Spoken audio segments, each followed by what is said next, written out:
안녕하세요. 한의사 이경입니다. 자, 오늘 오랜만에 심을 들어가고 두 번째 만남이 되어서 저도 준비하면서 너무 떨리고 기대됐었는데요. 그동안 혼자 해오던 그전과는 달리 존경하는 동료분들과 같이 일하게 되어서 저는 요즘 굉장히 새로운 기대와 에너지를 받고 있습니다. 그래서 오늘은요, 신현택 병원장님을 모셨는데요. 자, 신현택 병원장님은 CS 한방병원의 병원장으로 재활의학과 전문이시고 또 암통합치료를 그동안 꾸준히 해오신 분이세요. 자, 그 전에 이경희 TV를 방문해 주신 적도 있는데요. 자, 신현택 원장님과 함께 비만으로 인해 올 수 있는 가장 심각한 합병증이라고 할 수 있는 암에 대해서 살펴봤었죠.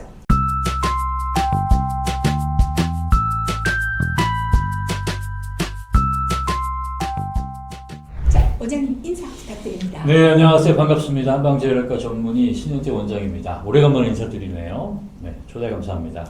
네, 신현택 원장님의 주 진료 분야는 뭐 다양하게 다 보시지만 자, 크게 두 가지 맞으시죠? 한번 직접 설명해 주세요. 네, 뭐 재활과 전문이니까 기본적으로 뭐 통증 질환, 근골격계 질환들을 많이 보고 있고요. 또 특별히 제가 관심 있는 분야가 이제 암하고 관련된, 특히 네. 이제 뭐 한 의사지만 한방적인 치료만 고집하는 것이 아니라 통합의학적인 시각으로, 그게 이제 세계적인 트렌드이기도 하니까, 그래서 통합의학적인 관점으로 암을 어떻게 하면 잘 관리하고 치료할 수 있을지 그런 부분이 이제 관심이 있고요. 네. 지난 시간에 소개해 주셨던 스포츠 재활, 또 네. 제가 오랫동안 외부 팀닥터로 네, 활동을 네. 해왔으니까 그 분야도 제가 많이 관심을 가지고 있는 분야 중에 하나입니다. 네, 스포츠 재활 분야는 자, 센터장님과도 또 재미있는 시간들 지금 만들어가고 있는데요. 자, 오늘은 선생님 말씀하신 통합적인 시각으로 보는 암 치료, 암의 관리. 자, 너무너무 궁금한데요.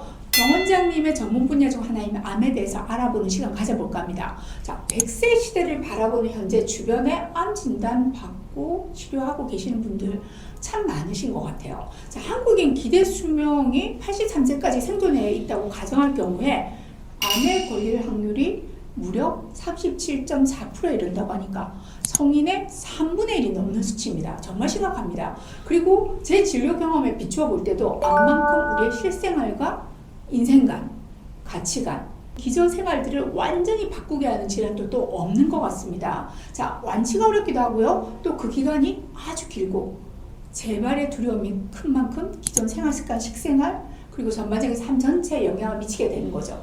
그만큼 암의 치료와 예방, 그리고 이후 재발 방지 등에 대한 많은 궁금증이 있는 질환인 만큼 오늘부터 좀 몇 차례에 걸쳐서 도움 드릴 수 있는 부분을 심층적으로 다뤄볼까 합니다. 자, 그러면 시작 열어주시죠. 네, 보통 이제 암 치료하면 뭐 항암을 해야 하나, 하지 말아야 하나, 또는 이제 수술이나 또 어떤 약을 먹나 이런 데 이제 집중을 하시게 되잖아요. 근데 암은 사실 단기간에 해결될 수 있는 간절한 질환이 아니죠. 앞서 원장님께서 말씀하셨듯이 삶 자체로 싸워야 하는 그런 질환이라고 할 수 있습니다. 네. 그런 면에서 제가 이제 최근에 참석한 통합암학회에서 다뤘던 내용이 암으로 걱정과 염려가 많으실 이제 환자분들, 그리고 환자분의 가족분들, 그리고 또 여러 가지 이유로 암에 대한 걱정이 있어서 미리 예방을 하고 싶어 하시는 분들에게 정말 중요하게 짚어야 될 부분이 아닌가 그런 생각이 들었어요. 네네. 어쩌면 암과의 싸움을 시작하기 전에 뭐 전투 자세라고 네. 그렇게 이제 비유할 수도 있을 것 같은데,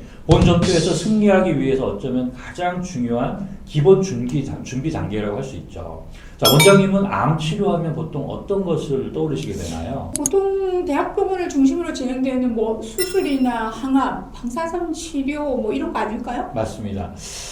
그런 치료들을 소위 이제 표준 치료라고 하죠. 통합 암 치료적인 시각에서도 표준 치료는 굉장히 중요한 메인이 되고 있는 그런 치료인 것이 사실이에요. 표준 치료는 수십 년에 걸쳐서 전 세계적으로 어마어마한 지원을 받으면서 네. 수많은 임상 연구들이 진행되고 있고요. 우리나라도 역시 많은 발전들이 있어 왔죠.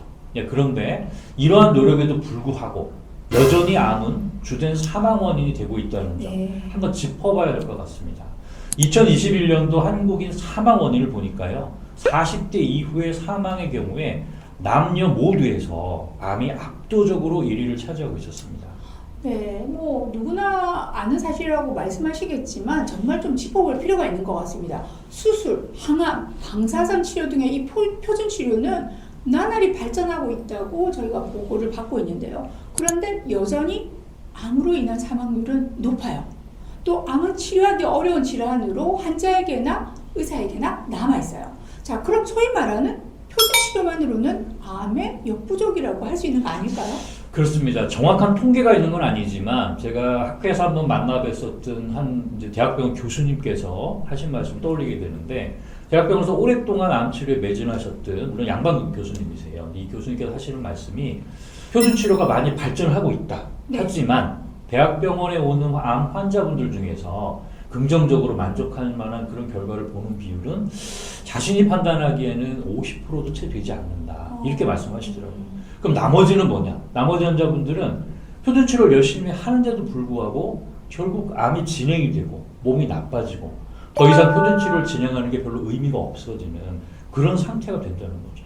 그 중에서는 그래도 끝까지 치료를 포기하지 않고 지속을 해보지만 결국은 안타까운 결과를 맞닥뜨리고 마는 경우도 있고요. 또 어떤 분들은 좀 다른 생각을 하셔서 표준 치료 이외에 혹시나 다른 치료 방법들이 있지 않을까 해서 표준 치료를 포기하고 이런저런 다른 치료법들을 찾아다니시는 그런 분들도 볼 수가 있습니다. 자, 아마 그렇기 때문에 암을 전문적으로 다루는 뭐 한의원이나 한방병원도 늘어나는 것이 아닐까 싶습니다. 자, 병원장님도 양안방 암 전문 병원에서 오랫동안 근무해 오셨는데요. 자, 한의사 입장에서 암 치료를 하는데 가장 어려운 점이 뭐였나요? 가장 많이 겪는 어려움은 이제 표준 치료를 우선적으로 선택을 할 수밖에 없잖아요, 환자분들이. 근데 그 치료를 실패하고 암이 너무 많이 이제 진행이 되고 경과된 상태에서 너무 늦은 시기에 환자분을 만날 수밖에 없다는 게 제일 안타까운 그런 상황이고요. 사실 이럴 때는 한방이든 양방이든 환자분께 해드릴 수 있는 선택이 그렇게 많지가 않습니다. 자, 그런데요.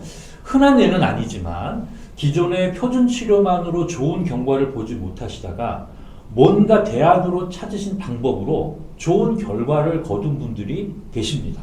사실 이것은 기적이나 요행이 아니라 그동안 우리 의료계에서 놓쳐온 어쩌면 중요한 치료 방법들일 수 있다는 거죠. 저 역시 오랫동안 암 환자분들을 만나보면서 간혹 그런 경우들을 실제 보게 되고요. 그러면서 조금 더 안전하고 폭넓게 치료법 안에 흡수할 수 있는 방식을 고민하게 되었다고 할 수 있습니다. 자, 사실 이런 부분 의료인이 좀 더 집중해야 되는 부분이 아닐까 싶습니다. 분명 이런 부분을 인식하고는 있지만 그만큼 세세하게 지침을 주기에는 역부족이거나 또는 의식이 부족하다고 할 수도 있어요. 자, 환자분 입장에서는 모험이 되어버리면 안 되겠죠. 그렇죠. 안전하고도 포괄적인 치료 방법을 환자분이 막 찾아다녀야 하는 게 아니고 의료인이 전문인의 입장에서 제시해야 되는 것, 그것도 의료인의 책임 아닐까요? 저도 그렇게 생각합니다. 그런데 이제 대학병원의 경우에는 현실적인 여건상 환자분을 거의 뭐 한 30초도 채 이제 상담 못하는 그런 현실적인 여건, 이런 부분들이 어쩔 수 없기 때문에 이렇게 세세하게 뭔가 대안적인 그런 방법들을 찾아주시고 하는 것은 사실 불가능하거든요. 그래서 저희 병원 같은 2차 병원의 역할이 중요할 것 같은 생각이 들고요. 그리고 또 한 가지 중요한 부분은 암이라는 질환의 특성상 이런 사례들을 다른 환자분들에게 내가 이렇게 좋아졌으니까 당신도 똑같이 하면 좋아질 수 있어, 이렇게 동일하게 적용할 수가 없다는 거예요. 네네네. 이번 학교에 참석하면서 제가 인상 깊게 느꼈던 내용은 이런 사례들을, 여러 케이스들을 굉장히 오랜 시간에 걸쳐서 소위 말하는 과학적인 방법으로 검증을 거치고 네. 그리고 그렇게 해서 암이 나은 분들에게서 공통적으로 확인되는, 여기서는 치유 요소라고 표현하거든요. 그거를 10가지 정도로 정리를 했다는 거예요. 아, 10가지요? 네. 네네. 그래서 이 내용을 보통 이제 저자들 얘기를 들어보니까 6년 정도에 걸쳐서 1,500건 정도 이상의 많은 사례들을 수집하고, 그리고 앞서 말씀드린 건강이 회복된 이 책에서는 라디칼 리미션이라고 표현했는데요. 우리말로 이제 번역을 하면 라디칼이라는 게 근본적인 뿌리에서 완전하게 회복이 됩니다. 그러니까 완전하게 암으로부터 회복된 상태. 네. 그런 상태가 뭐 한 1,500케이스 이상이 되고 그 사례들을 굉장히 과학적인 방법으로 검증을 했다는 거예요. 그러니까 의미가 있는 거죠. 암으로부터의 완전한 회복. 이건 놀라운 얘기인데요. 자, 표준 치료가 도움이 되지 못했던 암 환자분들이 완전하게 회복되었다. 그것도 뭐 몇 케이스, 몇 건이 아니라 1,500건이 넘는 그 사례들을 수집해서 과학적으로 검증하고 치유에 이르게 된 공통적인 요소들을 추린 것이 10가지라는 거잖아요. 이 내용 어떤 건지 정말 궁금합니다. 네, 표준 치료를 뒤로 하고 10가지 치유 요소들을 실천하는 것으로 완전히 회복될 수 있었다, 이런 의미인데요. 사실 이제 앞으로도 계속 강조드리겠지만 암은 다른 질환과 다르다는 거 잘들 알고 계세요. 네. 새로운 암세포는 매일매일 생겨나는 만큼 암세포를 없애는 것에 집중하는 것만으로는 절대 이 싸움에서 이길 수가 없는 거죠. 이러한 인지는 대부분의 의사 선생님들 다 똑같이 공유하고 있고요. 그래서 대학병원에서도 표준치료 이외에 운동, 식이 조절 등을 강조하고 있습니다. 네, 앞으로 말씀드린 그렇죠. 치유 요소들은 이런 것들과는 좀 차원적으로 다른 그런 개념이라고 할 수 있고요. 이러한 중요한 부분들이 전문적으로 또는 체계적으로 이루어지지 못하고 온전히 환자분께 개인적인 숙제로만 남는 이런 상황이 되면 안 되겠습니다. 그래서 그만큼 그런 상황일 때는 실패 확률도 클 수밖에 없겠죠. 사실 저희 병원 같은 2차 병원에서조차 치료적인 부분으로 접근하는 것은 거의 신체적인 요소들. 좀 전에 말씀드렸던 뭐 운동은 어떻게 하세요? 식사는 이런 것들이 좋아요. 또 뭐 영양제나 이런 것들이 어떤 걸 챙기세요. 그런데 머물고 있는 실정이기도 하고요.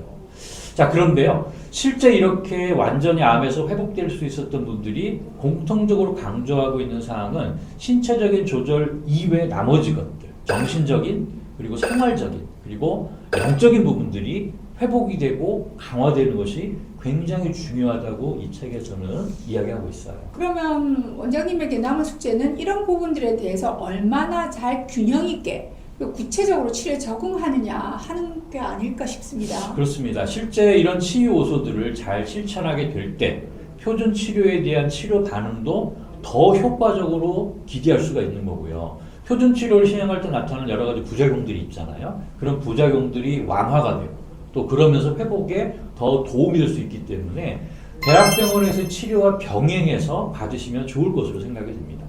자, 수술 뒤 또 항암이나 방사선 치료 중에 체력도 떨어지고 몸이 굉장히 힘드신 상태에서 환자분들 개인적으로 뭔가를 새로 공부하고 알아가는 거 불가능하겠죠. 그 불가능하기 때문에 조금 더 쉽게 구체적으로 그리고 효과적으로 회복을 위한 중요한 부분들에 대한 정보를 드리고 또 환자분 한 분 한 분의 상태가 다 천차만별 다르기 때문에 그 환자분 개인별 상황에 따른 맞춤 치료를 그렇게 제공하는 것이 중요할 것으로 생각이 됩니다.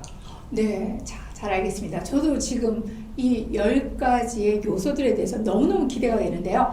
자, 그래서 앞으로 매주 목요일마다 암으로부터 완전히 회복된 분들이 중요하게 실천했던 10가지 치유 요소들에 대해서 구체적으로 다뤄보도록 하겠습니다. 자, 원장님 다음 주에 다시 한번 나와주실 거죠? 네. 자, 그때는 좀 더 구체적인 말씀 들어보도록 하겠습니다. 감사합니다.